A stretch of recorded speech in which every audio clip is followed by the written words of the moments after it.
हरे कृष्णा। सभी भक्तों का स्वागत करना चाहेंगे हमारे साप्ताहिक भगवत गीता के 10वें अध्याय के चर्चा सत्र में। प्रारंभ करते हैं प्रार्थना से। प्रपन्न पारिजाताय तोत्र वेत्रैकपाणये ज्ञानमुद्राय कृष्णाय गीतामृतदुहे नमः। ओम अज्ञानतिमिरान्धस्य ज्ञानाञ्जनशलाकया चक्षुरुन्मिलितं येन तस्मै श्रीगुरवे नमः। नमः ओं विष्णुपादाय कृष्णप्रेष्ठाय भूतले श्रीमते भक्तिवेदांत स्वामीन इति नामिने। नमस्ते सारस्वते देवे गौरवाणी प्रचारिणे निर्विशेष शून्यवादी पाश्चात्य देशतारिणे। जय श्री कृष्ण चैतन्य प्रभु नित्यानंद श्री अद्वैत गदाधर श्रीवासदि गौर भक्त वृंद। हरे कृष्णा कृष्णा कृष्णा हरे हरे हरे राम राम राम हरे हरे। हरे कृष्णा। तो अभी तक हम चर्चा कर चुके हैं भगवत गीता के 10वें अध्याय के पहले 7 श्लोकों में। हमने देखा था कि किस प्रकार से भगवान ही सभी वस्तुओं के, व्यक्तियों के, प्राणियों के, जिनके अंदर जो भाव होते हैं, इन सब के स्रोत भगवान है। और पिछले सप्ताह हमने चतुश्लोकी गीता प्रारंभ की है। 8, 9, 10, 11 ये श्लोक चतुश्लोकी गीता के नाम से जाने जाते हैं। तो हमने 8वां श्लोक पिछली बार देखा था। अहम सर्वस्य प्रभवो मत्तः सर्वं प्रवर्तते इति मत्वा भजन्ते माम बूधा भाव समन्विताः। अहम सर्वस्य प्रभवः, भगवान कहते हैं कि मैं सबका स्रोत हूँ। मत्तः सर्वम प्रवर्तते, मुझसे ही सब कुछ चलायमान है। इति मत्वा, यह मानकर, बुधाः बुद्धिमान लोग, भाव समन्विताः बिल्कुल भाव से युक्त होकर, माम भजन्ते मेरा भजन करते हैं। हमने विस्तार से देखा था। अहम सर्वस्य प्रभव का अर्थ है कि भगवान कहते हैं कि मैं संसार का प्रभव अर्थात मूल कारण हूँ। जो भी जड़ चेतन स्थावर जंगम इत्यादि संसार में हम देखते हैं, उन सब के कारण भगवान है। और इसके कई सारे प्रमाण भी हमने देखे थे, जैसे ब्रह्म संहिता का ये प्रसिद्ध श्लोक, अनादिरादिर गोविंद सर्व कारण कारणम, समस्त कारणों का मैं कारण हूँ। तो ऐसे कई सारे कारण होते हैं, हमने इसकी चर्चा की थी। एक होता है इमीडिएट कॉज, दूसरा है रिमोट कॉज, तीसरा होता है एब्सोल्यूट कॉज। हमने उदाहरण देखा था कि किसी व्यक्ति को मच्छर के काटने से डेंगू हो जाता है। तो इमीडिएट कॉज हो गया डेंगू होने का, मच्छर का काटना। उसके पीछे उस व्यक्ति ने कुछ कर्म इस प्रकार से किए होंगे, क्योंकि 10 लोगों को मच्छर ने काटा होगा, एक ही व्यक्ति को क्यों डेंगू हुआ? क्योंकि उसका इम्यूनिटी कम रहेगा, रोग प्रतिकार क्षमता कम रहेगा। उसका रोग प्रतिकार क्षमता क्यों कम है? क्योंकि वो पिछले कर्म से संबंध रखता है कुछ ना कुछ।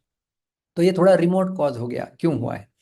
और ये जो सारा कर्म का भी नियम है, उनको भी चलाने वाला कोई तो होगा, नियम करता, वो है भगवान। तो हो गया एब्सोल्यूट कॉज। तो भगवान जो है वह समस्त कारणों के कारण यानी एब्सोल्यूट कॉज के रूप में जाने जाते हैं। इस प्रकार से गोपाल तापनी उपनिषद के माध्यम से हमने ये देखा था कि यो ब्रह्मांडं विदधाति पूर्व यो वै वेदांश गापयति स्म कृष्ण। कौन है कृष्ण? जो ब्रह्मा जी से भी पूर्व में थे और वेदांश जगह पे थे, जिन्होंने वेदों को प्रस्थापित किया है, वो है स्म कृष्ण, वो है कृष्ण। और ये त्रिपाद विभूति उपनिषद का ये बड़ा प्रसिद्ध श्लोक, नारायणात् ब्रह्मा जायते, नारायण से ही ब्रह्मा जी की उत्पत्ति होती है। नारायणात् प्रजापति ही प्रजायते, प्रजापति आते हैं, नारायण से इंद्र आते हैं, अष्टौ वसवो, अष्ट वसु आते हैं, और एकादश रुद्रा ये सब आते हैं, और द्वादश आदित्य ये सब नारायण से जो है वो आते हैं। और महाउपनिषद से हमने देखा था, एको वही नारायण आसीत, शुरुआत में सृष्टि के प्रारंभ में केवल नारायण थे, न ब्रह्मा थे, न शिव जी थे, और न पृथ्वी थी, न नक्षत्र थे, न सूर्य था, कुछ नहीं था। तभी भी नारायण उपस्थित थे। तो वो आदि बीज है। और इस किस प्रकार से भगवान संपूर्ण भौतिक तत्वों के कारण है, ये हमने देखा था 7वें अध्याय के 4थे श्लोक में। भूमिरापो नलो वायु खम मनो बुद्धिरेव च अहंकार इति यम में भिन्ना प्रकृतिरष्टता। भगवान कहते हैं कि ये 8 मेरी प्रकृतियां हैं, पंचमहाभूत और मन बुद्धि अहंकार। तो भौतिक, समस्त भौतिक वस्तुओं के स्रोत भगवान है, उसी प्रकार से समस्त आध्यात्मिक शक्तियों के स्रोत भी भगवान है। ये हमने 7वें अध्याय के 5वें श्लोक के प्रमाण के रूप में देखा था कि जो आत्माएं हैं हम भी उनके जो है वो अंश है, और भगवान से श्रेष्ठ कुछ और तत्व इस संसार में है ही नहीं। ये भी हमने प्रमाण देखा था 7वें अध्याय का 7वां श्लोक। और जैसे श्रीमद् भागवत में भी कहा गया है कि जब सारे अवतारों की सूची दी गई थी, एते च अंशः कला पुंसः कृष्णस्तु भगवान स्वयं, भगवान श्री कृष्ण ही आदि कारण है जिनसे सारे अवतार आते हैं। इसलिए भगवान के 64 गुणों में एक गुण का वर्णन आता है, वो है अवतारावली बीजम। अवली का अर्थ होता है समूह, जैसे दीपावली, दीपों का समूह। एक पंक्ति में सारे दीप लगाए जाएंगे तो उसे कहेंगे दीप अवली, दीपावली। उसी प्रकार से सारे अवतार एक लाइन में खड़े कर दिए जाएंगे तो वो कहेंगे जाएंगे अवतारावली। तो अवतारावली और अवतारावली बीजम यानी उनके भी प्रारंभ के स्रोत। इसलिए हमने देखा था दशावतार स्तोत्र पूर्ण होने के बाद इस प्रकार से बोला गया है, वेदान उद्बृहते जगन्निवहते भूगोलमुद्भ्रीयते दैत्यं धारयते बलिं छलयते क्षत्रक्षयं कुर्वते पौलस्त्यं जयते हलं कलयते कारुण्यमातन्वते म्लेच्छान् मूर्छयते दशाकृति कृते कृष्णाय तुभ्यं नमः। ऐसे भगवान श्री कृष्ण को मैं प्रणाम करता हूँ जिनसे ये सारे अवतार जो है वो आए हुए हैं। इसका हमने पिछली बार विस्तार में देखा था, अभी हम लोग केवल रिवाइज कर रहे हैं तो थोड़ा फास्ट फॉरवर्ड रिवीजन हो रही है। भगवान कहे कि मत्तः सर्वम प्रवर्तते, सब कुछ मुझसे ही आता है, सारा मुझसे ही सारा संसार प्रवृत्त हो रहा है, अर्थात चेष्टा कर रहा है। संसार में उत्पत्ति स्थिति प्रलय पालन संरक्षण आदि जितनी भी चेष्टाएं होती हैं, जितने भी कार्य होते हैं, वे सब भगवान के द्वारा ही होते हैं। और भगवान किस प्रकार से चलायमान रखते हैं ये हमने देखा था। कॉस्मोलॉजिकल लेवल में किस प्रकार से भगवान मदद करते हैं कि जो सूर्य का तेज है, चंद्रमा का जो तेज है, अग्नि का जो तेज है, भगवान कहते हैं कि वो मुझसे आता है। तो ये हो गया कॉस्मोलॉजिकल लेवल पे प्रवर्तते। दूसरा है टेरेस्टेरियल लेवल पे प्रवर्तते कि ग्रह तारे नक्षत्र इत्यादि। तो भगवान बोलते हैं कि गुरुत्वाकर्षण शक्ति के माध्यम से मैं संपूर्ण ग्रहों की संरचना देखता हूँ। गामा विश्व च भूतानि धारयाम्यहम् ओजसा पुष्णामि चौषधि सर्वाः सोमो भूत्वा रसात्मकः। और चंद्रमा के रूप में प्रकाश देते हैं और संपूर्ण औषधियों का पोषण करते हैं भगवान। और आगे इंडिविजुअल फिजियोलॉजिकल लेवल पे हम जो भोजन कर रहे हैं उसको पचा भी कौन रहा है, तो वास्तव में भगवान कहते हैं कि मैं उस वैश्वानर अग्नि के माध्यम से अन्न का पचन कराता हूँ। अहम वैश्वानरो भूत्वा प्राणिनाम देहमाश्रितः प्राणापान समायुक्त पचाम्यन्नम चतुर्विधम, 4 प्रकार के भोजन जो हम लोग ग्रहण करते हैं, भक्ष्य चुक्ष लेय पेय, उनका भगवान पाचन करा देते हैं। इस प्रकार से हमने देखा था अहम सर्वस्य प्रभवः बताता है भगवान उत्पादक है, और मत्तः सर्वम प्रवर्तते बताता है कि भगवान संचालक है। और हमने ये भी देखा था 2 बार सर्वम सर्वम शब्द का प्रयोग आता है। इसका अर्थ भगवान बताना चाहते हैं कि मेरे सिवाय संपूर्ण सृष्टि का न तो उत्पादक है न तो संचालक है। इति मत्वा, इस प्रकार मानकर, मानकर इति ज्ञातवा नहीं कहा गया है, जानकर नहीं, ऐसा मानकर। क्यों ऐसा कहा गया है? क्योंकि जानना बुद्धि से होता है, मानना हमारे मन मस्तिष्क, हमारे मन से और हमारे हृदय से होता है। इसलिए हमने ये भी देखा था कि भगवान उत्पादक और भगवान संचालक है ऐसा मानना। जो नहीं मानते हैं तो अहम सर्वस्य प्रभव, यदि कोई नहीं मानता है तो उसके अंदर भोक्तृत्व का भाव आ जाएगा। और मत्तः सर्वम प्रवर्तते नहीं मानता है तो उसके अंदर कर्तृत्व का भाव आ जाएगा। तो भोक्तृत्व और कर्तृत्व इस भौतिक संसार में जीवात्मा के पैर और पक्के कर देता है, और जन्म मृत्यु के चक्र से बाहर निकालने के लिए रोकथाम उत्पन्न कर देता है। इसलिए भोक्तृत्व और कर्तृत्व से हमें दूर होना है। जो हमें ये मानना चाहिए हृदय पूर्वक कि संपूर्ण सृष्टि के स्रोत भगवान है, और भगवान ही संपूर्ण सृष्टि को चलायमान रखे हुए हैं। और बुधा भाव समन्विता, बुद्धिमान जन भक्ति भाव से युक्त होकर मेरा ही भजन करते हैं, माम भजनते। तो बुधा, उनका बुद्धिमानी क्या है? भगवान के सिवाय अन्य किसी की सत्ता ही नहीं मानना, भगवान को ही सबके मूल में मानना, भगवान का ही आश्रय लेकर उनमें ही श्रद्धा रखना, ये उनकी जो है वो बुद्धिमानी है। और किस प्रकार से वो भजन करते हैं? भाव समन्विता, भाव से युक्त होकर। तो भाव के बारे में हमने देखा था 5 प्रकार के रस होते हैं, शांत रस, दास्य रस, सख्य रस, वात्सल्य रस और माधुर्य रस। इन 5 रसों में भावपूर्ण ये भक्ति करते हैं। भाव की परिभाषा हमने भक्ति रसामृत सिंधु से देखी थी। और भगवान कहते हैं कि ये मेरा ही भजन करते हैं। तो भगवान का भजन 2 प्रकार का होता है, हमने देखा था एक बार। और भगवान श्री कृष्ण पूर्व में 7वें अध्याय में अपने भजन के बारे में कहे थे चतुर्विधा भजन्ते माम जना सुकृतिनोर्जिनो आर्तो जिज्ञासुरर्थार्थी ज्ञानी च भरतर्षभ। ये चार प्रकार के लोग मेरा भजन करते हैं, लेकिन ये कर्म मिश्र भक्त है। आर्त यानी अपनी कठिनाइयों को दूर करना चाहता है, जिज्ञासु यानी वो उसकी कोई प्रश्न है, जिज्ञासा है, अर्थार्थी जो धन संपत्ति इत्यादि चाहता है, और ज्ञानी जो ज्ञान पूर्वक भगवान की शरणागति करते हैं, भजनते हैं, भजन करते हैं। लेकिन ये चतुर्विधा ये जो है वो मिश्रित भक्त है, ये शुद्ध भक्त नहीं है। आज के श्लोक में जो हमने बात की थी 8वें श्लोक में, वो भजते क्या किस प्रकार का है? वो केवल शुद्ध भक्ति के माध्यम से भगवान के नाम का जप कीर्तन करना, भगवान के रूप का ध्यान करना, उनकी कथा सुनना, उनके ग्रंथों को पठन पाठन करना, ये सब के सब भजन है। जैसे मैं गीता के बारे में बोल रहा हूँ, आप गीता के बारे में श्रवण कर रहे हैं, ये भी हमारा एक दृष्टिकोण से भजन ही चल रहा है। और किस प्रकार का भजन? जैसे राजा परीक्षित अखंड रूप से 7 दिन 7 रात तक जो है वो श्रीमद् भागवत की कथा सुने थे, इस प्रकार का शुद्ध भाव वाला जो है वो भजन। और हमने ये श्लोक का समानार्थी श्लोक ढूंढ के निकाला था गीता में, ये 10वें अध्याय का 8वां श्लोक हमने लिया था। और ऐसा ही बिल्कुल एक श्लोक 15वें अध्याय में भी पाया जाता है। यो मामेवम सम्मूढ़ो जानाति पुरुषोत्तमं स सर्वविद भजति माम सर्वभावेन भारत। तो समानार्थी शब्द हमने देखे थे, सारे कलर को मैच करके आपको देखना है। भजन्ते माम, यहाँ पर है भजति माम। बुधाहा यानी सर्वविद या असम्मूढ़ो, भाव समन्विता सर्वभावेन, जानाति पुरुषोत्तमम अहम सर्वस्य प्रभो मत्तः सर्वम प्रवर्तते। अंडरलाइन किया हुआ शब्द समान। तो इस प्रकार से ये श्लोक और एक बार जो है वो गीता में दोहरा गया है। तो इस प्रकार से हमने 8वें श्लोक में देखा था कि मैं संसार मात्र का मूल कारण हूं और मुझसे ही सारा संसार प्रवृत्त हो रहा है, ऐसा मानकर बुद्धिमान भक्त मेरा ही भजन करते हैं। तो ऐसे भक्तों का भजन किस प्रकार का होता है, वो भगवान 9वें श्लोक में बताते हैं। तो 9वां श्लोक इस प्रकार से है, चतुश्लोकी का दूसरा श्लोक।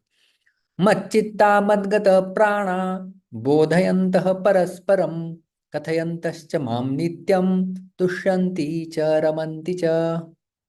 इस श्लोक का हम अ, अन्वय देखते हैं। अ, दिव्य कृष्ण प्रभु आप हैं, मैंने अनम्यूट किया है।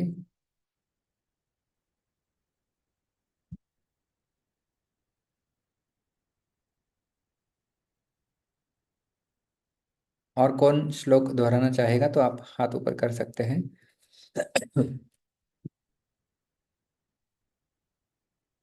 गौरांगी,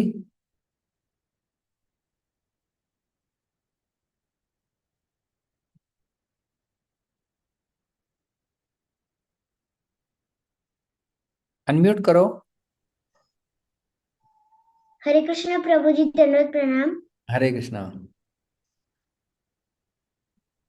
जी। एक एक श्लोक, एक एक शब्द मेरे पीछे बोलना है, 2 2 बार हम लोग बोलेंगे, सब लोग बोलेंगे। मच्चित्ताः, मच्चित्ताः मच्चित्ताः, मच्चित्ताः मद्गतप्राणाः, मद्गतप्राणाः मद्गतप्राणाः। मद्गतप्राणाः।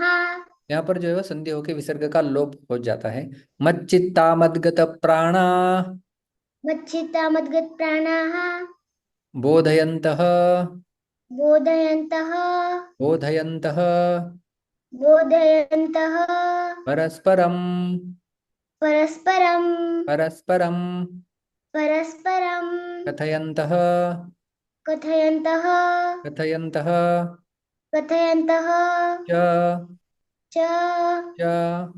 च विसर्ग का श में परिवर्तन हो जाता है। कथयन्तश्च कथयन्तश्च माम, मां माम मां नित्यं, नित्यं नित्यं नित्यं तुष्यन्ति, तुष्यन्ति तुष्यन्ति तुष्यन्ति च, च रमन्ति, रमन्ति रमन्ति रमन्ति च। च। पूर्ण श्लोक एक एक पाद के साथ। मच्चित्ता मद्गत प्राणा मच्चित्ता मद्गतप्राणा बोधयन्तः परस्परं बोधयन्तः परस्परं कथयन्तश्च मां नित्यं कथयन्तश्च मां नित्यं तुष्यन्ति च रमन्ति च। तुष्यन्ति च रमन्ति च। उत्तम, धन्यवाद। हरि बोल। हाँ, हरे कृष्ण प्रभु जी, दंडवत प्रणाम। अरे आप अभी म्यूट हो गए, अनम्यूट हुए क्या? हाँ प्रभु जी, ओके ओके। तो एक्चुअली वो थोड़ा नेटवर्क प्रॉब्लम था इसलिए अच्छा अच्छा, बोलो, आप बोल सकते हैं सीधा। हाँ। मच्चित्ता मद्गत प्राणा बोधयन्तः परस्परं कथयन्तश्च मां नित्यं तुष्यन्ति च रमन्ति च। धन्यवाद प्रभु उत्तम जी, हरे उत्तम कृष्ण, उत्तम। दंडवत प्रणाम। संतोष, बस संतोष कृष्ण प्रभु। हरे कृष्ण प्रभु, आवाज आ रहा है? जी जी। मच्चित्ता मतगत प्राणाः बोधयन्तः परस्परं कथयन्तः च मानित्यं तुष्यन्ति च रमन्ति च। हरे कृष्ण प्रभु। उत्तम, हरे कृष्ण, धन्यवाद।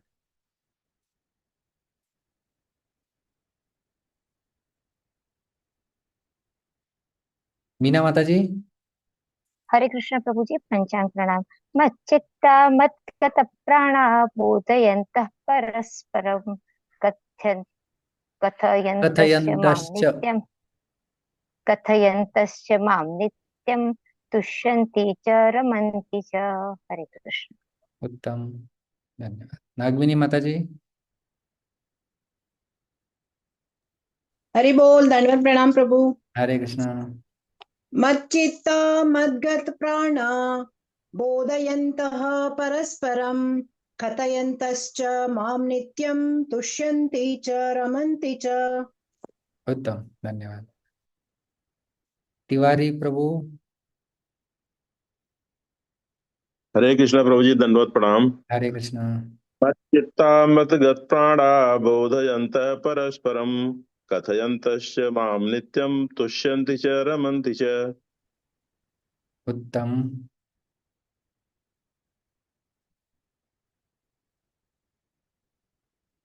और लेते हैं रितेश पाटिल। हरे कृष्ण प्रभु जी, दंडवत प्रणाम। हरे कृष्ण। मच्चित्ता मद्गदत्प्राणा बोधयन्त परस्परं कथयन्तच्च मानित्यं तुष्यन्ति च रमन्ति च। कथयन्तश्च माम माम नित्यम बोलेगा। कथयच्च मानित्यं कथयतच्च मानित्यं मां तुष्यन्ति नित्यम नहीं, माम माम नित्यम। मां मां के ऊपर नित्यं अनुस्वार है। मां नित्यं कथयन्तश्च माम नित्यम। कथयतच्च मानित्यं तुष्यन्ति च रमन्ति च। उत्तम। केवल माँ बोलेंगे, अनुस्वार नहीं बोलेंगे तो अर्थ पूरा बदली हो जाएगा। यहाँ पर एक कथयन्तश्च माम, वो मेरा नित्य रूप से कीर्तन करता है। माँ बोलेंगे तो माँ का अर्थ होता है नहीं, माँ शुचः। चिंता मत करो, उसी प्रकार से वो कथन नहीं करता है नित्य रूप से, ऐसा उसका अर्थ हो जाएगा, अर्थ परिवर्तित हो जाता है, इसलिए उच्चारण स्पष्ट होना चाहिए। इसलिए हम उच्चारण के ऊपर जोर देते हैं। प्रीति माता जी, आखिरी प्रोनाउंसिएशन लेंगे। प्रभु जी। मेरे पीछे बोलेंगे? हाँ ठीक है प्रभु जी। हाँ, आप बोल सकते तो बोलिए। कुछ नहीं प्रभु जी, आपके पीछे बोलती हूँ। हाँ। मच्चित्ता मद्गत प्राणा मच्चित्ता मदंत प्राणा बोधयन्तः परस्परं। बोधयन्तं परस्परं बोधयन्तः परस्परं। बोधयन्तः परस्परं कथयन्तश्च मां नित्यं कथयन्तश्च मानित्यं तुष्यन्ति च रमन्ति च। तुष्यन्ति च रमन्ति च। धन्यवाद, उत्तम। हमने थोड़ा अधिक उच्चारण किया क्योंकि ये श्लोक बड़ा महत्वपूर्ण श्लोक है, और खास करके चतुर्श्लोकी जो हम देख रहे हैं, तो उसमें दूसरे नंबर का श्लोक है। तो मैंने पिछली बार भी कहा था, आप चतुर पूरा अध्याय नहीं याद रख सकते तो कम से कम ये 4 श्लोक जो है वो 8 9 10 11 याद रखने का प्रयास करना चाहिए। देखते हैं इस श्लोक का अन्वय। भगवान बोल रहे हैं, मत चित्ताहा, जिनका चित्त मुझ में लगा हुआ है, मदगत प्राणाहा, मैं जिनके लिए सर्वस्व हूँ, प्राण हूँ, परस्परम बोधयन्तः, वो एक दूसरे को बोध कराते रहते हैं। परस्परम समझते हैं, परस्परम परस्परानुकथनम, तो परस्पर माने एक दूसरे को, परस्परम बोधयंत बोध करते कराते रहते हैं, माम मेरे बारे में, नित्यम कथयंत च, और मेरे बारे में नित्य रूप से वो कथा करते रहते हैं। इसका परिणाम क्या होता है? तुष्यन्ति, वे संतुष्ट हो जाते हैं, और रमन्ति च, वे आनंदित होते हैं, they become blissful. Srila Prabhupada ji अनुवाद करते हैं इस श्लोक का। मेरे शुद्ध भक्तों के विचार मुझ में वास करते हैं, उनके जीवन मेरी सेवा में अर्पित रहते हैं, और वे एक दूसरे को ज्ञान प्रदान करते तथा मेरे विषय में बातें करते हुए परम संतोष तथा आनंद का अनुभव करते हैं। एक एक शब्द देखते हैं। मच्चित्ताहा, मुझ में ही चित्त को स्थिर करने वाले होते हैं वे लोग। कौन लोगों की चर्चा हो रही है? 8वें अध्याय के साथ संबंध देखिए कि जो लोग मानते हैं कि भगवान सबके स्रोत है और संपूर्ण सृष्टि को चला रहे हैं। अहम सर्वस्य प्रभव मत्तः सर्वम प्रवर्तते इति मत्वा भजन्ते माम, ऐसा मानकर वो भजन करते हैं। तो उनका भजन किस प्रकार का होता है, ये 9वां श्लोक दर्शाता है। सर्वप्रथम क्या करते हैं वो? मच्चित्तः, उनका चित्त स्थिर होता है एक जगह पर, वो है भगवान। तो भगवान में उनका चित्त स्थिर हो जाता है। इस भौतिक संसार में हम देखते हैं कि हमारा चित्त भी स्थिर नहीं रहता है, विचलित रहता है। और स्थिर भी हो जाता है तो कहाँ पर स्थिर हो जाता है?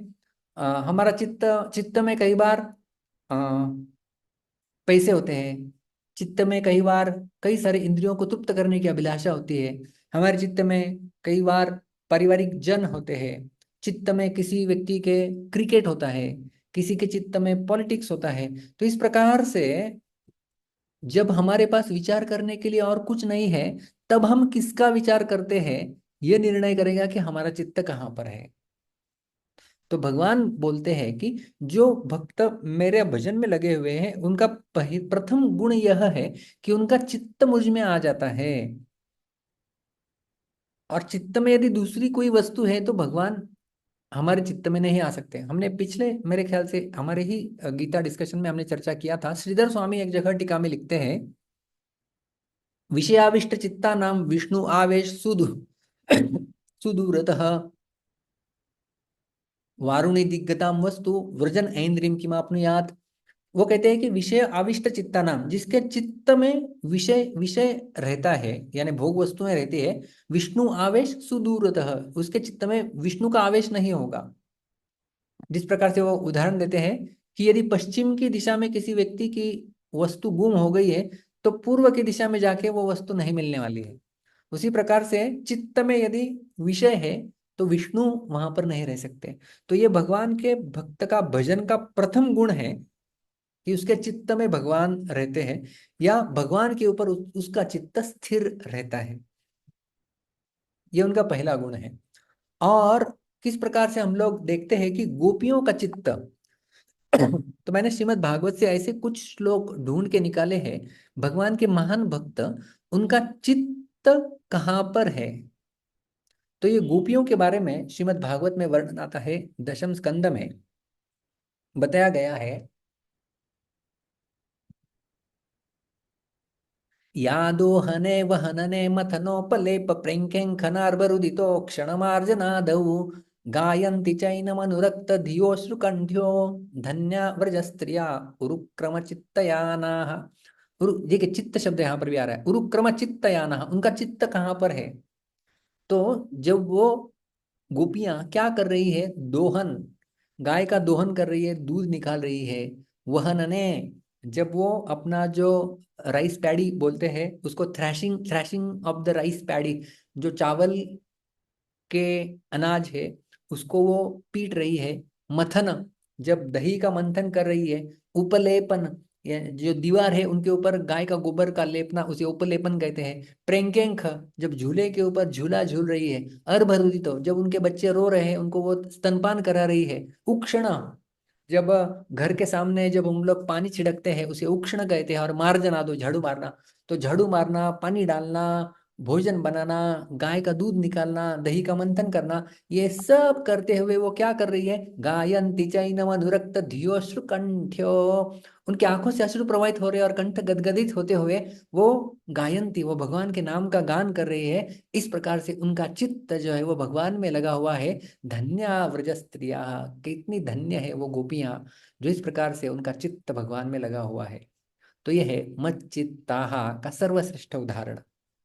उनके चित्त में और कुछ नहीं है। वो गोपियां बेचने के लिए जा रही है, क्या दूध ले लो, दही ले लो, ऐसे उनको चिल्लाना है, लेकिन उनका चित्त में केवल भगवान है, इसलिए वो ये भी नहीं बोल पाती।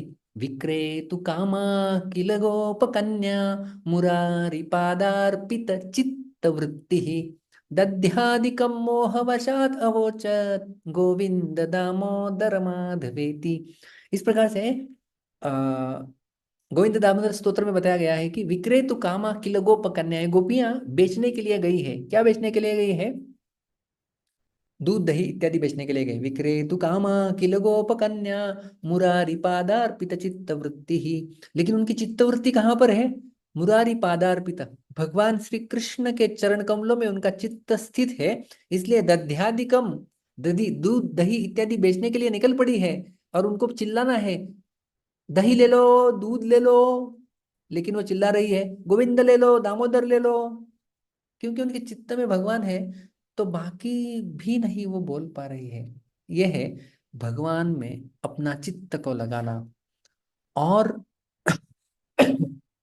हम देखते हैं रुक्मिणी, रुक्मिणी ने भगवान श्री कृष्ण को प्रेम पत्र लिखा था, जो आमंत्रण दिया था कृष्ण को, आप आके जाइए और मेरा हरण कीजिए। उसमें रुक्मिणी ने ये श्लोक लिखा था। यहां पर भी चित्तम शब्द आ रहा है, आप देखिए। तो रुक्मिणी क्या बोलती है? श्रुत्वा गुणान भुवन सुंदर शृण्वतां ते निर्विश्य कर्ण विवरै हरतोंगतापम रूपम दृशाम दृशिमताम अखिलार्थ लाभम त्वयि अच्युता विशति चित्तम अपत्रपम में।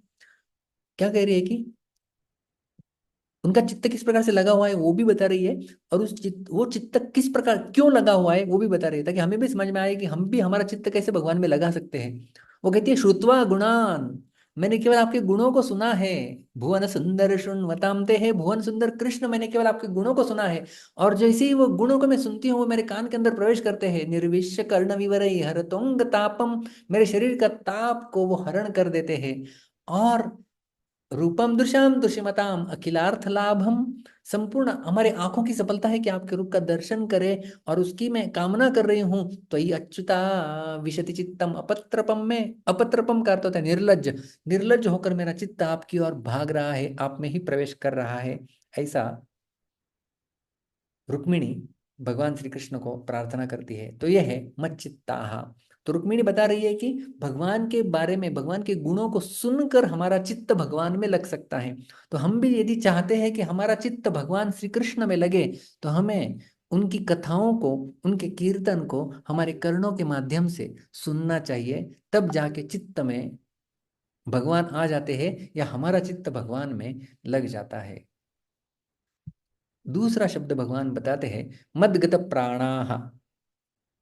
मदगत प्राणाः, मुझ में ही प्राणों, इंद्रियों को अर्पित करने वाले भक्तजन।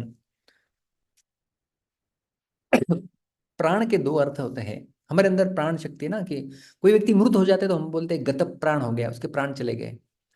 तो प्राणों के दो अर्थ होते हैं, एक होता है जीना हमारा, और दूसरा होता है कि हमारी सारी इंद्रियों के कार्य कार्य कोई व्यक्ति कार्य कर रहा है तो भी बोलते हैं ना जीवित है। तो कार्य करना और जीवित रहना, तो उनकी क्रियाओं में क्रिया भेद तो होता है, लेकिन उद्देश्य का भेद नहीं होता है। उनकी मात्र क्रियाएं एक भगवान के उद्देश्य से ही होती है, इसलिए वे भगवत गत प्राण होते हैं। क्रियाओं में भेद होता है का अर्थ क्या है? वो अलग अलग क्रियाएं कर सकते हैं। जैसे गोपियों का उदाहरण हमने देखा, कभी वो दूध निकाल रही है, कभी दही का मंथन कर रही है, कभी झूले के ऊपर खेल रही है, कभी अपने बच्चों का पालन पोषण कर रही है, कभी झाड़ू मार रही है। क्रियाओं में भेद है, लेकिन उद्देश्य में भेद नहीं है। उद्देश्य एक ही है, भगवान श्री कृष्ण की संतुष्टि। तो क्रियाएं अलग अलग हो सकती है, उसी प्रकार से हमारी भी क्रियाएं अलग अलग हो सकती है। हम कभी जॉब के लिए जा सकते हैं, कोई भोजन बना सकता है, कभी घर की सफाई कर सकता है, कोई पढ़ाई कर रहा है। तो हमारी क्रियाएं अलग होंगी, लेकिन यदि उद्देश्य एक है भगवान की संतुष्टि, उस उद्देश्य से सारी क्रियाएं होती है। इसलिए वो भगवदगत प्राण होते हैं, कि हमारे सारे कर्म जो है वो भगवान के लिए अर्पित करना। तो गत प्राणः का अर्थ है कि हमारी सारी इंद्रियों को भगवान की सेवा में अर्पण करना। जैसे अम्बरीश महाराज के बारे में वर्णन आता है कि उन्होंने अपनी समस्त इंद्रियों को भगवान की सेवा में अर्पण कर दिया था। सवई मनः कृष्ण, कोई जानता है वो श्लोक? आप में से कोई जानता होगा तो बोल सकते हैं। श्रीमद् भागवत के 9वें स्कंद का दिव्य कृष्ण जानते हैं शायद। यस, रोज मेरे को पूरा श्लोक नहीं आता, पर मेरे को उसका थोड़ा सा पार्ट आता है। वो बोलो 9th बोलो स्कंद का श्रीमद् भागवतम आता है। बोलो वो बोलो। है सवै मन कृष्ण पदारविंदयोर वचांसि वैकुंठ गुणान वर्णने हरो हरौ हरेर्मन्दिरमन् हरेर्वचनादिषु। श्रुतिं चकारार्थ सत्कथोदये। यस, और जैसे सेम श्लोक मुकुंदमाला स्तोत्र के अंदर भी आता है, जहाँ पर कुलशेखर आलवार बोलते हैं कि हम लोग को हमारा जो सेंसेस है उसको भगवान की सेवा में यूज करना चाहिए। वो 20th श्लोक है। जिह्वे कीर्तय केशवम मुररिपुं चेतो भज श्रीधरम पाणि द्वंद्व समर्च्य अच्युत कथा श्रोत्रद्वैतं शृणु कृष्णं लोकय लोचनद्वय हरेर्गच्छाङ्घ्रि युग्मालयम् जिग्रघ्राण मुकुंद पाद तुलसीं मूर्धन्यमादोक्षजम्। जी, वेरी गुड वेरी गुड। अच्छा, आपने याद दिलाया हमको वो श्लोक। तो ये मुकुंदमाला स्तोत्र भी बताते हैं कि जीवे कीर्तय केशव मुररिपुम, कि मेरी जिह्वा भगवान के नाम का कीर्तन करो, बोलो, भगवान का नाम बोलो। इसलिए अभी आषाढ़ी एकादशी आ रही है ना, संत तुकाराम भी यही बोलते हैं, घेई घेई माझे वाचे गोड नाव विठो बाचे, तुम्ही घ्यारे डोळे सुख पहा विठो बाचे मुख, तुम्ही ऐका हो रे कान माझा विठो बाचे गुण। तो इस प्रकार से वो बोलते हैं कि हमारे सारे इंद्रियों को, जो भी भगवान के महान भक्त, वो देखो आप संत तुकाराम देख लीजिए, या राजा कुलशेखर देख लीजिए, या राजा अम्बरीश देख लीजिए, अपनी समस्त इंद्रियों को भगवान की सेवा में लगा देना।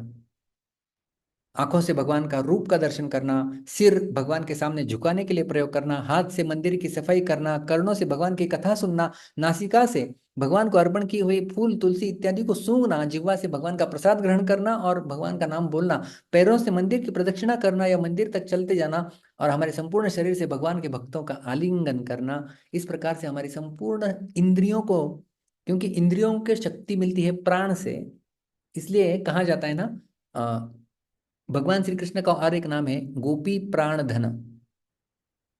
गोपी प्राण धन, गोपियों के प्राण के धन है वो, तो सर्वश्रेष्ठ। तो इस प्रकार से हमारी समस्त इंद्रियों को, हमारे कर्मों को भगवान के लिए समर्पित करना, ये अर्थ होता है गत प्राणाहा का। और दूसरा अर्थ भी हम लोग देखते हैं। दूसरा अर्थ में एक श्लोक देखते हैं। गोपियां बोल रही है, ये गोपी गीत में वर्णन आता है, जयति तेधिकं जन्मना व्रज श्रयत इंदिरा शश्वदत्र हि दयितदृश्यतां दीक्षुतावका त्वयि धृतासवस्त्वां विचिन्वते। धृत आसव, त्वयि धृत आसव। आंसू, आंसू का अर्थ होता है आंसुपते अर्गुणांस्ते, आंसुपते, आंसू का अर्थ होता है हमारा प्राण, हमारा जीवन। तो आसव ध्रुता त्वयि, आप में हमारे प्राण, हमारा जीवन अर्पित है, इस प्रकार से गोपियां बोल रही है। तो ये है मदगत प्राणा का अर्थ। इसका अर्थ है कि एक अर्थ हमने देखा मदगत प्राणा का कि हमारे प्राण शक्ति संपूर्ण भगवान की सेवा में लगाना इंद्रियों के माध्यम से। और दूसरा है कि भगवान के बिना हमारे प्राण को नहीं धारण कर पाना, कि भगवान के बिना हम लोग नहीं जीवन जी सकते। जिस प्रकार से मछली जब जल से बाहर आ जाती है तो वो गत प्राण हो जाती है, समझ में आया? गत प्राण हो गई, तो उसको यदि पुनः जल में डाल देते हैं तो अभी जलगत प्राण हो जाएगी वो, मतलब जल उसका जीवन है। हम लोग गाना भी गाते थे ना, कविता एक थी बचपन में, मछली जल की रानी है, जीवन उसका पानी है। तो उसका जीवन क्या है? पानी उसका जीवन है। यदि जल से निकाल दिया जाएगा तो मछली मर जाएगी। उसी प्रकार से भगवान श्री कृष्ण के बिना हम जीवित भी नहीं रह पाना, ये लक्षण है मदगत प्राणः का। वो अपने प्राणों को भी नहीं धारण कर सकते। और ये है कि भगवान श्री कृष्ण के लिए अपने प्राण को भी त्याग कर देना, ये भी एक अर्थ बताया जा सकता है इसका, कि भगवान के लिए हमारे प्राण भी न्यौछावर है।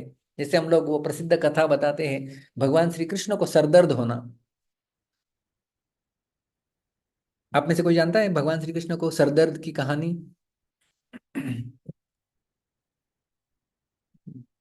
दिव्य कृष्ण बाबा। हाँ चलो, अभी कई और लेते हैं। पंकज कदम को हम लोग पूछते हैं। पंकज प्रभु, आप बताएंगे कृष्ण को हेडेक हुआ था? हरे कृष्णा प्रभु जी, दंडवत प्रणाम। भगवान यस श्री कृष्ण प्रभु। की लीला है, तो नारद जी भगवान को मिलने जाते हैं, तब बोलते हैं कि मुझे सर दर्द हो रहा है। तो फिर नारद जी पूछे कि इसका उपाय क्या है। तो मेरे भक्तों की चरण रज जो है आप लेके आइए। तो फिर एक एक भक्त के पास जाते हैं, तभी भक्त बोलते हैं कि हम तो दे नहीं सकते, हमें पाप लगेगा, हम नरक में जा सकते इसके। तो फिर भगवान नारद जी जो है, तो सबसे उसके बाद गोपियों के पास जाते हैं। तो गोपियां बोलती है कि किंचित मात्र भी भगवान को अगर सरदर्द से राहत मिलती है, उनको परिणाम अच्छा आता है, तो हम नरक में आजीवन रहने के लिए तैयार है। और आप हमारी चरणों की रज लेके जाइए, भगवान को आनंद आता है, तो हम उसके लिए तैयार है नरक में भी रहने के लिए। धन्यवाद धन्यवाद पंकज प्रभु। हरे कृष्णा प्रभु जी, दंडवत प्रणाम। तो गोपियां यहाँ पर कहने का अर्थ है कि भगवान को हम हमारे प्राण भी अर्पण करने के लिए तैयार है, मतलब वो नरक में जाने के लिए तैयार है। नरक में जाना मतलब वही ना, प्राण को त्याग करके नरक में जाना। तो नरक में जाने के लिए तैयार है, और भगवान को एक क्षण भी सरदर्द से हम लोग मुक्ति दिला सकते हैं, तो हम लोग अनंत काल के लिए नरक में जाने के लिए तैयार है, ये उनका भाव है। इसलिए वो मदगत प्राणाः कैटेगरी के भक्त है। तो इसे न जीने की अभिलाषा और न मरने का डर, इस प्रकार से ये भक्त भगवान के लिए सब कुछ अर्पण करने के लिए जो है वो तत्पर रहता है। और एक श्लोक श्रीमद् भागवत में हम लोग देखते हैं, ये पुनः रुक्मिणी देवी के द्वारा कहा गया श्लोक है कि आंसू, आंसुन शब्द है, अपने प्राण अर्पण करने के लिए तैयार है। Divya Krishna, you can recite this श्लोक।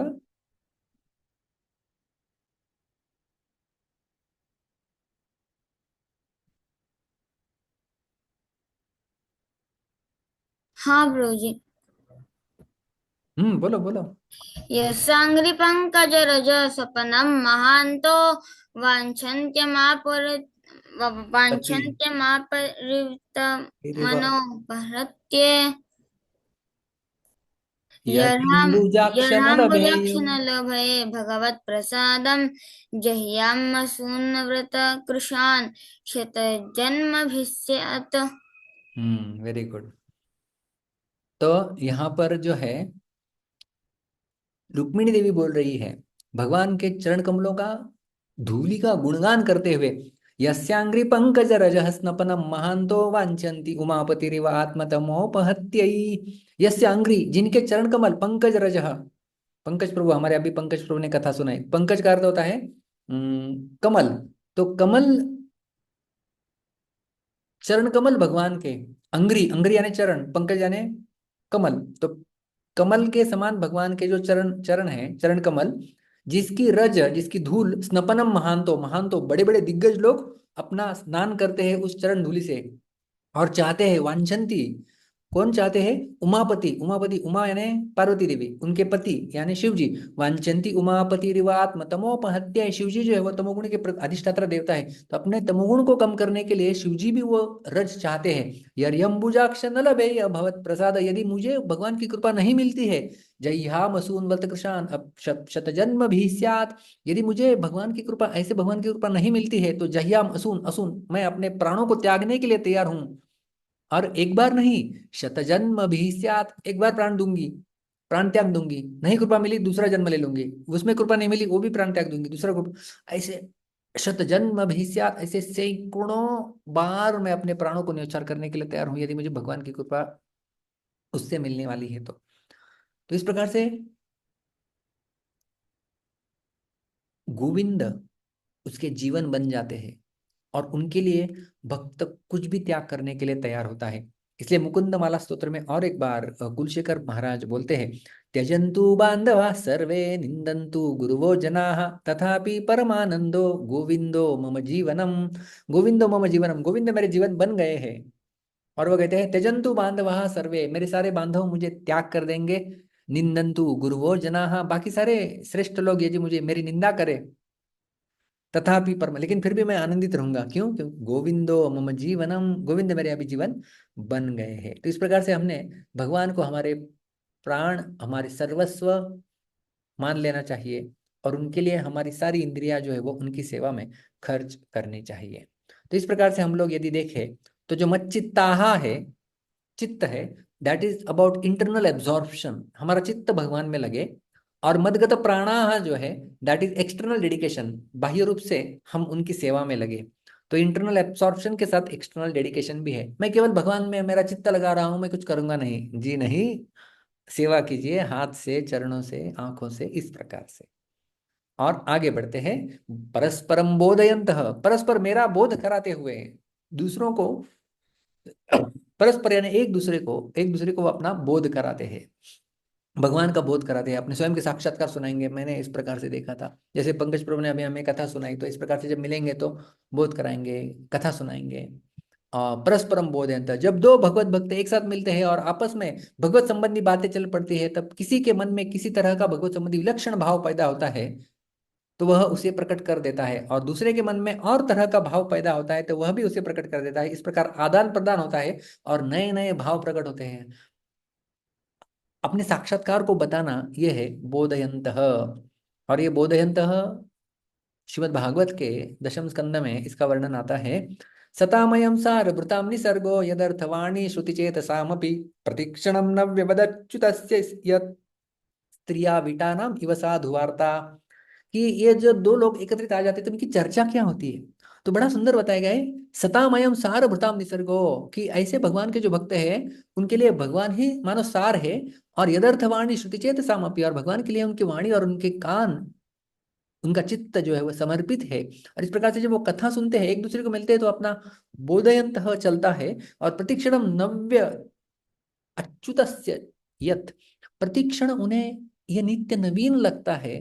स्त्रिया विटानाम इव साधु वार्ता, जिस प्रकार से एक स्त्री लंपट व्यक्ति किसी दूसरे स्त्री लंपट व्यक्ति को मिलता है तो वो किसी स्त्री के बारे में चर्चा करेंगे, उसी प्रकार से ये उदाहरण देता है भागवतम कि जब एक भगवान का भक्त दूसरे भगवान के भक्त से मिलेगा तो वो अपने साक्षात्कार के बारे में बताएगा और भगवान की कथा बताएगा। बोधयंतः परस्परम, और ऐसे कई सारे उदाहरण हम लोग देखते हैं। परस्परम मतलब एक दूसरे को, ऐसा नहीं कि आपको व्यासासन के ऊपर बैठना है, आपको बड़ा माइक चाहिए, 100 लोगों की ऑडियंस चाहिए और तब जाके आप कथा कहेंगे, बिल्कुल नहीं।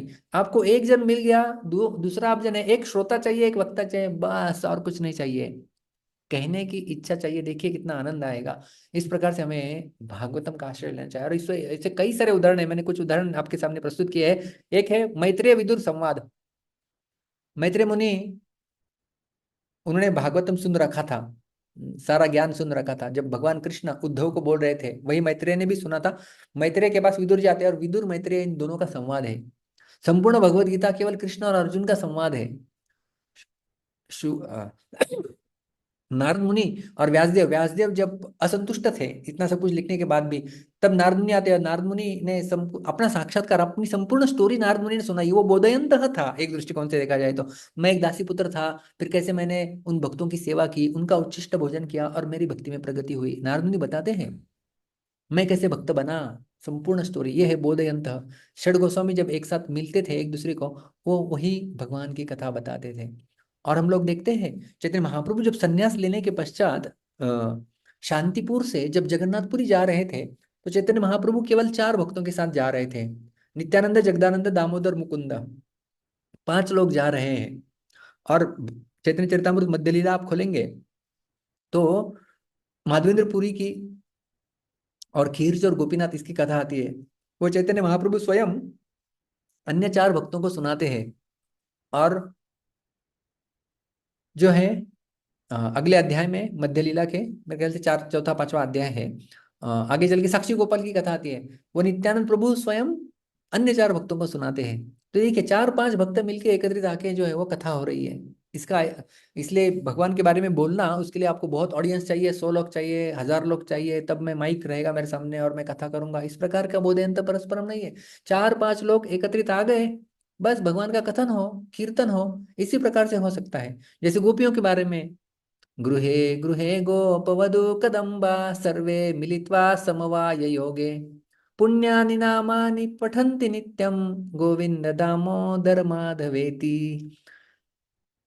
गृहे गृहे गोपवधू कदम्बाः, सारे गोपवधुएं जब एकत्रित मिलती थी, समवायो किसी कारण से, चलिए हल्दी कुमकुम के कारण मिल गई, किसी और बहाने मिल गई, किसी का बर्थडे है चलो मिलते हैं, सब मिल गई। गृहे गृहे गोपवधू कदम्बा सर्वे मिलित्वा समवायोगे, एकत्रित मिलती तो क्या करती थी? पुण्यानि नामानि पठन्ति नित्यं गोविंद दामोदर माधवेति। इस प्रकार से भगवान के पुण्य नामों का वो कीर्तन करती थी।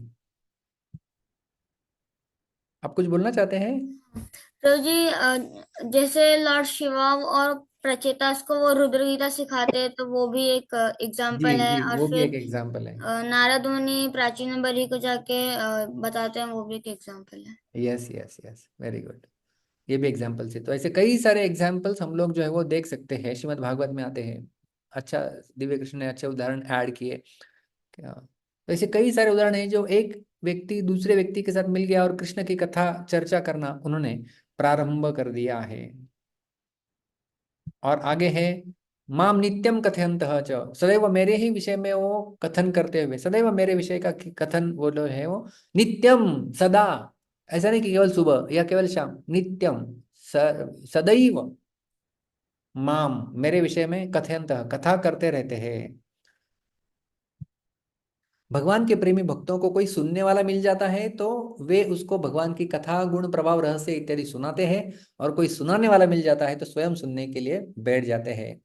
तो बड़ा महत्वपूर्ण है कि हम जब सुनाते हैं किसी को, तब उस समय वक्ता बनने का अभिमान नहीं होना चाहिए, और जब हम श्रोता बन के सुनते हैं तो श्रोता बनने में लज्जा नहीं होनी चाहिए। ये दोनों चीजें बड़ी महत्वपूर्ण है। वक्ता बनने का अभिमान नहीं चाहिए और श्रोता बनने में लज्जा नहीं चाहिए। बस ये कौन होता है मुझे सुनाने वाला, ऐसा बिल्कुल भाव नहीं होना चाहिए। कथा सुन रहे हैं भगवान की, बस बैठ के सुन जाओ। छोटा बच्चा भी कीर्तन कथा कर रहा है तो सुन लेने के लिए उत्सुक हो जाना चाहिए, क्योंकि भगवान के बारे में कथा हो रही है। तो श्रोता और वक्ता का ये संबंध होता है। और जैसे भगवान श्री राम स्वयं अपनी कथा सुने थे लव और कुश से, स्वये श्री राम प्रभु ऐकति कुशलव रामायण गाति, और भगवान वहां पर निवास करते हैं। पता है आपको भगवान कहाँ निवास करते हैं? भगवान बोलते हैं ना हम तिष्ठामि वैकुंठे योगिनाम हृदयेष वा यत्र गायन्ति मद्भक्ताः तत्र तिष्ठामि नारद। सारे भक्त एकत्रित आके जहां पर मेरा कीर्तन करते हैं वहां पर मैं रहता हूँ, बाकी मैं वैकुंठ वैकुंठ में रहता ही नहीं हूँ। योगियों के हृदय में तो दूर दूर की बात, नो रॉन्ग एड्रेस। कहाँ रहता हूँ? जब भगवान के भक्त हम जब एकत्रित आते हैं वहां पर भगवान रहते हैं। तो हमारे जूम पार्टिसिपेंट में 42 पार्टिसिपेंट्स अभी दिखाई दे रहे हैं। एक हिडन रूप में भगवान भी है 43। वो क्योंकि भगवान वहां उपस्थित होते हैं जहां हम लोग भगवान के बारे में कथा करते हैं। तो इस प्रकार से भगवान वहां रहते हैं जहां पर भगवान के भक्त एकत्रित आके सर्वे मिलित्वा समवाय योगी, किसी बहाने से सब एकत्रित मिलते हैं तो भगवान का नाम का कीर्तन करते हैं। और इसका परिणाम क्या होता है? भगवान स्वयं बताते हैं, तुष्यंती च रमन्ति च, वे संतुष्ट होते हैं और रमते हैं। उसमें एक अलग प्रकार की संतुष्टि का अनुभव होता है भगवान की कथा में, क्योंकि हम भगवान के अंश हैं। तो भगवान की कथा जब सुनेंगे तो संतुष्टि मिलेगी ही। जैसे जैसे मछली मछली पानी के बाहर तड़पती है, मरती है, जब उसे आप पानी के अंदर डाल देंगे तो वो कितना संतुष्ट हो जाएंगे, वाह। या कोई व्यक्ति पानी में डूब रहा है हम जैसा, और उसको पानी से जब बाहर निकाला जाएगा तो कितना संतुष्ट हो जाएगा, सुखी हो जाएगा। और केवल तुष्यति नहीं, रमन्ति, वो आनंद लेते हैं, उसके अंदर डूबे रहते हैं। भगवान की कथा में वो डूबे रहते हैं। प्रहलाद महाराज भी इस प्रकार से कहते हैं कि मेरा चित्त महाअमृत मग्न चित्ताहा, मेरा चित्त आपके कथा रूपी अमृत में मग्न हो रहा है और हम लोग उसी में गोते खा रहे हैं। इतना आनंदित होते हैं भगवान की भक्तों की कथा सुनते हैं। तो इसलिए भगवतम के तीसरे स्कंद में कपिल मुनि बताते हैं, सताम प्रसंगान मम वीर्य संविदो भवन्ति हृत्कर्ण रसायना कथा तज्जोषणादाशु अपवर्गवर्त्मनि श्रद्धा रतिर्भक्तिरनुक्रमिष्यति। सताम प्रसंगान, जब सब सताम मतलब भगवान के भक्त जब प्रसंगान, जब संग करते एक दूसरे का, और उसमें क्या होता है? मम वीर्य संविदो, मेरी मेरी अनंत कथाओं का जो है वो गान होता है, कथा। भवंति हृत कर्ण रसायन, वो कर्णों के लिए उनके रसायन के समान मानो वो कथा हो जाती है। और वो अपवर्ग वर्तमनी, वो मृत्यु को लांघ कर जाने वाले रास्ते पर वो चलते हैं। और इस प्रकार से धीरे धीरे उनकी श्रद्धा, रति और प्रेम जो है वो विकसित होते जाता है। तो आप कहेंगे हमारे मन में तो हमारा रमंती नहीं हो रहा है, हमें आनंद नहीं आ रहा है, हम तो जोर जबरदस्ती करके बैठे रहते हैं, सुनते हैं, कुछ मिले कभी नींद आती है श्रद्धा में। क्यों होता है? क्योंकि अभी तक हम ठीक से उसका आश्रय नहीं ले रहे, लेकिन करते जाएंगे तो धीरे धीरे हो जाएगा। जैसा भोजन करते हैं तो क्रम पूर्वक जो है वह तुष्टि पुष्टि शुद्ध अपायोनुघासम धीरे धीरे होता है, उसी प्रकार से क्रम पूर्वक पहले श्रद्धा जागृत होती है, फिर रति, और फिर भक्ति यानी प्रेमा भक्ति की बात कर किया जा रहे है। तो प्रेम ये अनुक्रमित है, क्रम पूर्वक होगा। अभी हमारा कम से कम पहला क्रम तो हमने निश्चित कर लिया है, श्रद्धा के स्तर तक तो अभी हम लोग पहुंच गए हैं। तो धीरे धीरे रति और प्रेम ये भी स्तर आएगा और हम भी रमंती का अनुभव जो है वो कर सकते हैं। और भागवत में भी इसी प्रकार से बताया गया है तुष्टि कैसे मिलती है। वही परस्पर शब्द है, परस्परानुकथनम पावनम भगवद यशः मिथोरतिर्मित तुष्टि निवृत्तिर्मित आत्मनः। उन्हें किस प्रकार से संतुष्टि मिलती है? परस्पर जब अनुकथन होता है, किसका? पावनम भगवद यशः, भगवान का पावन करने वाला यश का जब गुणगान होता है, तो वो दोनों एक दूसरे को जो है वो मानो तुष्टि प्रदान कर रहे हैं। तो इस प्रकार से हम लोग देख रहे हैं ये जो चार चीजें भगवान ने बताई है, मच्चित्ताहा यानी हमारा चित्त को या हमारे मन को भगवान को अर्पण करना, तो ये हो गया एम। मदगत प्राणाहा, हमारे संपूर्ण इंद्रियों को भगवान में अर्पण करना, वो है हमारा बॉडी। और परस्परम बोधयंत, एक दूसरे को जो बोलना है, या माम कथम माम नित्यम कथयंत, जब कथा करनी है तो उसमें हमारे वर्ड्स लगेंगे। तो इस प्रकार से भगवान के भक्तों के पास BMW होता है। कौन सा BMW है? ये बॉडी, माइंड एंड वर्ड्स भगवान की सेवा में प्रयोग हो रहे हैं, उस प्रकार का BMW वो भगवान की सेवा में प्रयोग कर रहे हैं। तो आज के श्लोक में हम जो 6 चीजें देख रहे हैं, इसको यदि हम लोग विभाजन करें तो जो पहली 2 बातें हैं, मच्चित्ताहा मदगत प्राणाहा, ये 2 बातें स्वयं करने की है, अर्थात भक्त स्वयं स्वतंत्रता पूर्वक ऐसे बन जाते हैं। भक्त स्वयं ये इंडिविजुअल लेवल पे है, मच्चित्ताहा मेरे चित्त में भगवान है, या मदगत प्राणाहा मैं भगवान के बिना जीवित नहीं रह सकता हूँ, मैं मेरे संपूर्ण इंद्रियों से मैं भगवान की सेवा कर रहा हूँ, तो ये अकेले करने वाली बात है। और परस्परम बोधयंत और माम नित्यम कथयंत च कब होता है?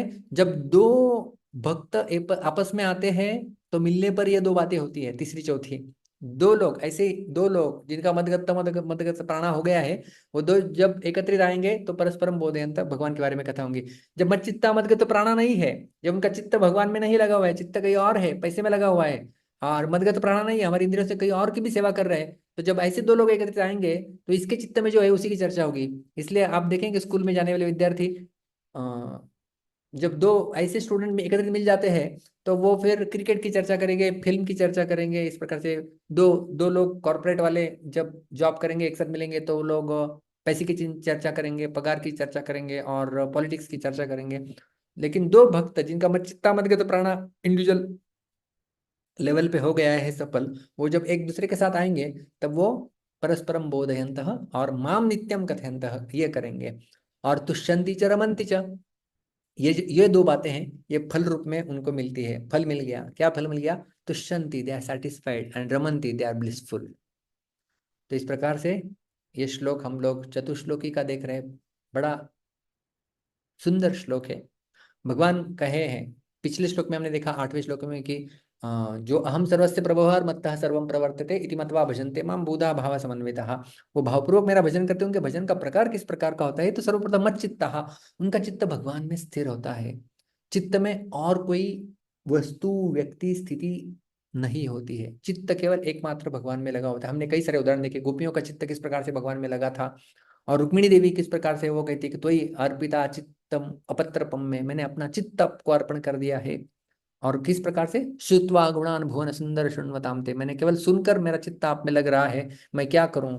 मदगता प्राणा के कई सारे अर्थ हमने देखे। एक अर्थ देखा कि हमारे संपूर्ण इंद्रियों को भगवान की सेवा में लगाना, जैसे दिव्य कृष्ण ने वो श्लोक सुनाया हमें, जिह्वे कीर्तय केशव मुररिपुम वाला, या फिर राजा अम्बरीश सवै मनः कृष्ण पदारविंदयो हो, वो श्लोक है जिसमें कई सारे इंद्रियों को हम लोग भगवान में अर्पित कर रहे हैं। और मदगत प्राणा का और एक अर्थ है कि भगवान के बिना हम लोग जीवित नहीं रह सकते, ये भी एक अर्थ है। उसके बाद और एक अर्थ है, देख ला, भगवान के लिए हमारा प्राण भी न्यौछावर करने के लिए हम लोग तैयार है। जैसे गोपियां, जैसे पंकज प्रभु ने हमें कथा सुनाई कि भगवान को सरदर्द हो गया तो नरक में भी जाने के लिए तैयार है।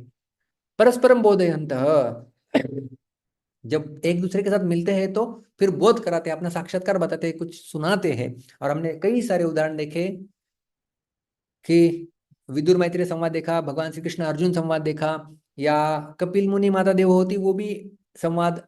तो इस प्रकार से प्रचेता और शिवजी इनका संवाद, ये सारे संवाद। और उसके साथ साथ चैतन्य महाप्रभु ने केवल 4 लोगों को कथा सुनाई, माधवेंद्रपुरी की, खिरचोर गोपीनाथ की स्टोरी। नित्यानंद प्रभु ने केवल 4 लोगों को कथा सुनाई, साक्षी गोपाल की। इसलिए बड़ा माइक चाहिए, हजारों लोग सुनने के लिए चाहिए, वो तभी कथा करेंगे, ऐसा नहीं होता है। हम लोग एक दूसरे को जब मिलते हैं तभी हम लोग जो कथा करते हैं। और माम नित्यम कथयंत, वो सदैव इसी बात को, मेरी कथा को कहते रहते हैं। और इसमें क्या मिलता है उनको? तुष्यंती च रमंती च, वो तुष्ट संतुष्ट होते हैं और रमंती, वे उसी में ही उन्हें आनंद मिलता है। इस भौतिक संसार में सब लोग जो है वो संतुष्टि चाहते हैं, लेकिन संतुष्टि नहीं मिल पा रही है, और आनंद को ढूंढ रहे हैं, लेकिन आनंद भी नहीं मिल पा रहा है। लेकिन जब इस प्रकार से हम लोग भगवान की भक्ति में लगते हैं, ये श्लोक एक दृष्टिकोण से देखा जाए तो हमें संतुष्ट होने का और आनंदी बनने का सूत्र यहाँ पर जो है वो प्रदान कर रहा है कि हमारे चित्त में भगवान को रखो, मदगत प्राणा, भगवान के लिए अपने प्राण देने के लिए, और हमारी संपूर्ण शक्ति भगवान के कार्य के लिए खर्च करने के लिए तैयार रहो। और जब एक दूसरे से मिलेंगे तो केवल भगवान की कथा कहो, तो इसमें आपको बड़ा संतोष और जो है वो बड़ा आनंद मिलेगा, ऐसा भगवान कह रहे हैं। और हमने ये भी देखा कि किस प्रकार से मच्चित्ता मदगत मदगत हमारे बॉडी माइंड एंड वर्ड्स होता है। बाहर के लोग BMW के पीछे बड़े पागल होते हैं। मैंने देखा है कई बच्चे, हम लोग जब जाते हैं रास्ते से तो रास्ते में, देखो BMW गया तो पागल है, BMW, उनके चित्त में BMW है। लेकिन यहाँ पर भक्त के पास भी एक BMW होती है। क्या होती है वो? Body mind and words, everything use for the service of Krishna. वो भगवान के लिए सब कुछ जो है वो प्रयोग करते हैं। और इसमें हमने 6 चीजें देखी थी, मच्चित्ता मदगत प्राणा, ये 2 चीजें हैं वो स्वयं करने वाली होती है। बोधयन्तः परस्परम और कथयन्तः माम नित्यम, ये जो है वो जब 2 भक्त एकत्रित मिलते हैं, सर्वे मिलित्वा समवायोगे मिलते हैं, तो वो करते हैं कथा भगवान की। और तुष्यन्ति रमन्ति, ये 2 चीजें हैं, ये फल रूप जो है वो प्राप्त होती है। तो इस प्रकार से भगवान ने जो है वो आज के श्लोक में इन भक्तों का भजन का जो है वो विधि बताया। और अभी पहले 2 श्लोक, चतुश्लोकी के पहले 2 श्लोक में भक्त क्या करता है उसकी बात है। अभी भक्त ने इतना सब कुछ किया है भगवान के लिए, तो अभी भगवान उस भक्त के लिए क्या करेंगे, इसकी चर्चा हम हमारे अगले सत्र में करेंगे। तब तक के लिए बहुत बहुत धन्यवाद। हरे कृष्णा। ग्रंथराज श्रीमद् भगवद गीता की जय, श्रील प्रभुपाद की जय।